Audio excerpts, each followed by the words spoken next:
The silence is deafening. No clanging pots, no sharp orders, no chaos. Just the echo of what he's just been told. Sydney watches him from across the prep station, her eyes searching his face for some hint of what's going on in his mind. But Carmy's face is unreadable. That's how season 4 of The Bear ends, not with fire, but with an uncertain chill. Throughout the season, Carmy has been on edge. More than usual. The new restaurant, The Bear, is up and running, but the pressure to maintain perfection, chase stars, and keep investors happy has turned his dream into a suffocating trap. He's alienated his team, pushed Sydney away, and ignored the most important thing, why he started cooking in the first place. But the bombshell comes in the final episode. A letter arrives. Not just any letter. It's from a renowned food critic, someone whose words can make or break a restaurant overnight. And the review? It's glowing. It's the kind of praise chefs dream of. But that's not the real surprise. The real shock is buried in a side comment, a tip from the critic that a powerful restaurateur from New York is interested in buying out The Bear and wants Carmy to lead a new multi-concept venture in Manhattan, a Michelin-starred empire, unlimited funding, creative control. It's everything Carmy thought he wanted, but the timing couldn't be worse.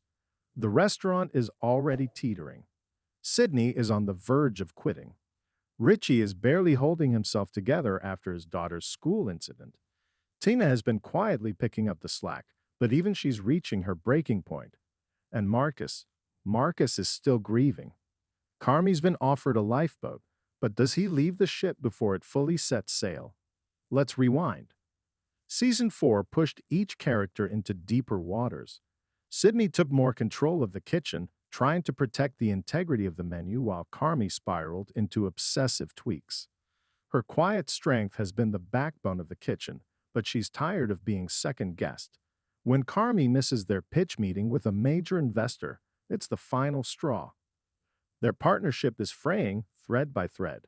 Richie, fresh from his transformative stint at Ever, tries to bring order and hospitality into the front of house. But his personal life is collapsing. He misses a parent-teacher meeting, lashes out at a rude customer, and starts questioning whether he's truly changed or if he's just playing pretend in a sharp suit. Tina and Abra, meanwhile, have grown into pillars of the kitchen.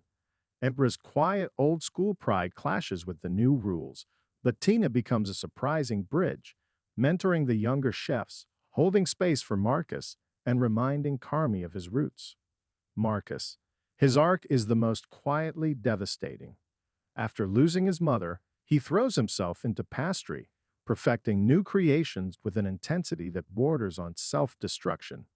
His relationship with Carmy becomes strained, especially after a harsh critique about one of his new desserts. But Marcus, unlike Carmy, is trying to heal, not just cook.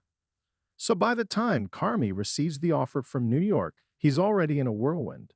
The restaurant's survival is hanging on a knife's edge, and his relationships are more fragile than ever. The offer feels like an escape, but it's also a betrayal. In a key flashback scene mid-episode, we see Carmy as a teenager, washing dishes in his family's failing deli. His brother Mikey yells from the back room, joking about New York being a place for people who think they're too good for their neighborhood. It's a throwaway line, but it haunts Carmy now. Because that's the question. Is he running towards something better or away from what matters? The final moments of the season are subtle but powerful. Carmy walks into the dining room after closing. The staff is gone. It's just him and Sydney. She doesn't say anything at first. Then, quietly, "So, are you going?" He doesn't answer, just looks at the empty tables, the half-filled reservation book, the lights dimmed to a warm glow. "I don't know," he finally says. "I really don't." And that's the brilliance of The Bear's Season 4 ending. It doesn't tie things up neatly. It leaves space for questions, for growth, for heartbreak. What does Carmy's news mean for The Bear? It means a crossroads. If he leaves, the restaurant could lose its soul, or Sydney could step into the light and lead it into a new era. If he stays, he has to change.